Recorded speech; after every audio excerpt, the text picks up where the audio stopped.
Dear students, अभी तक हमने continuous time signal and discrete time signal का रिप्रेजेंटेशन फूरियर सीरीज़ के थ्रू पढ़ा. Now we are going to discuss about the Fourier transform. Fourier series representation सिर्फ और सिर्फ पीरियोडिक सिग्नल्स का ही होता है. But what about non periodic और aperiodic signals? So we can represent these signals and we can have signal represented in time domain using Fourier transform. As by the name it is clear, Fourier transform, it means some transformation of signal occurs.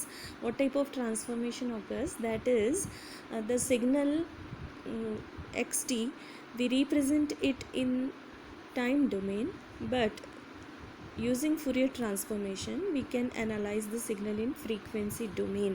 So the domain transformation of the signal will occur here. For this, consider a non-periodic signal as shown in the diagram, and this is the signal and whose spectrum is like this. So we have divided this signal. Now consider a periodic function, periodic signal, small signal xt, and its complex exponential Fourier series is given as xt is equal to 1 by t sigma n is equal to minus infinity to infinity cn e to the power jn omega 0 t, where omega 0 is 2 pi by t, and cn is equal to minus t by 2 to t by 2 xt e to the power minus j n omega 0 t d t. ये दोनों equations हम लोग को आप जानते हैं complex exponential Fourier series की equation है for function periodic function x t. Now if we consider a signal which is having an infinite time period,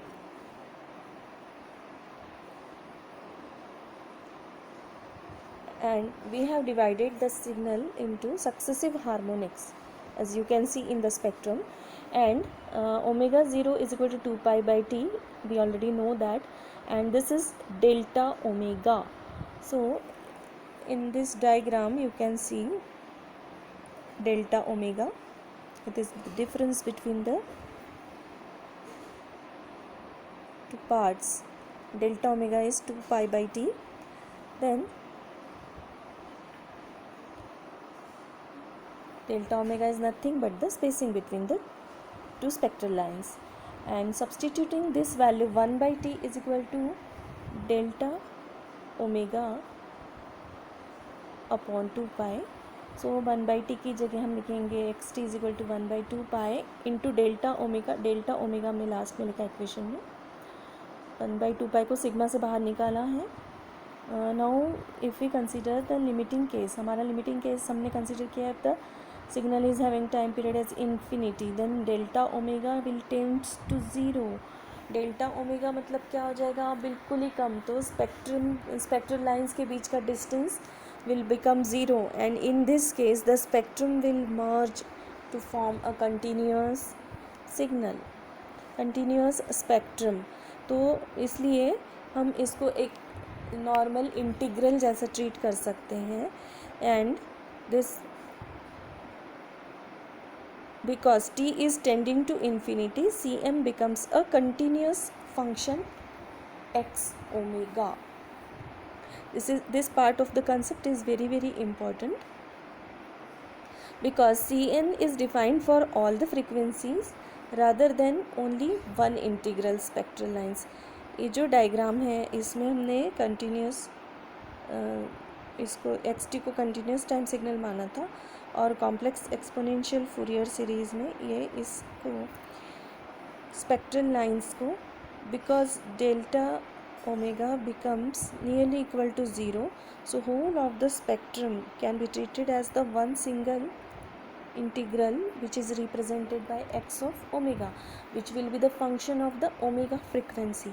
So x of omega becomes limit t tends to infinity, cn is equal to integral minus infinity to infinity xt into e to the power minus j omega t. This is the normal integral, and hence here the Fourier series equation for a periodic function becomes x of omega is equal to minus infinity to infinity xt e to the power minus j omega t dt. So f of xt means the Fourier transform representation. X omega is equal to minus infinity to infinity xt e to the power minus j omega t. So Fourier transform actually what does it do? It transforms the signal from time domain to frequency domain. This is its important function. So we can see the definition of Fourier transformation. X of omega is equal to Fourier transform of xt, which is equal to infinity to minus infinity to infinity xt e to the power minus j omega t dt, and xf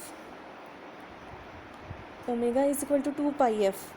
So we will convert omega into 2 pi. So x will become now function of f. So minus infinity to infinity xt e to the power minus j 2 pi ft dt. So this will be the equation. Now xf and x omega both are known as the Fourier transform of xt. So xf is the frequency domain representation and x omega is also frequency domain representation. So conversion from time domain to frequency domain of a signal can be possible with the help of the Fourier transformation. Similarly, we can determine the inverse Fourier transformation, where we can convert the frequency domain signal into time domain signal. So f inverse of x of omega will give you xt, the signal in time domain. So xt is equal to Fourier transform का information f inverse x omega is equal to 1 by 2 pi minus infinity to infinity x omega e to the power j omega t d omega. So xt को आप लिख सकते हैं, दोनों आपको time domain and frequency domain दोनों में conversion करते आ सकता है using Fourier transform and inverse Fourier transformation. So we can say xt and x omega are a Fourier transformation pair, जिसको हम रिप्रेजेंट कर सकते हैं by xt double sided arrow ft. ft means Fourier transform, and on the right side we have written x omega. So this double ended arrow means the Fourier transform of xt is x omega and reverse is also there. And x of omega can be treated as mod x omega e to the power j x omega, which is j into angle x omega, where mod x omega is the amplitude spectrum and angle x omega is the phase spectrum. So there are some conditions regarding existence of the Fourier transform, that the function should be single valued in any time interval, finite time interval t. It should be finite number of maximas and minimas. It should have finite number of discontinuation in the finite time interval, and the function xt must be absolutely integrable. So these are some conditions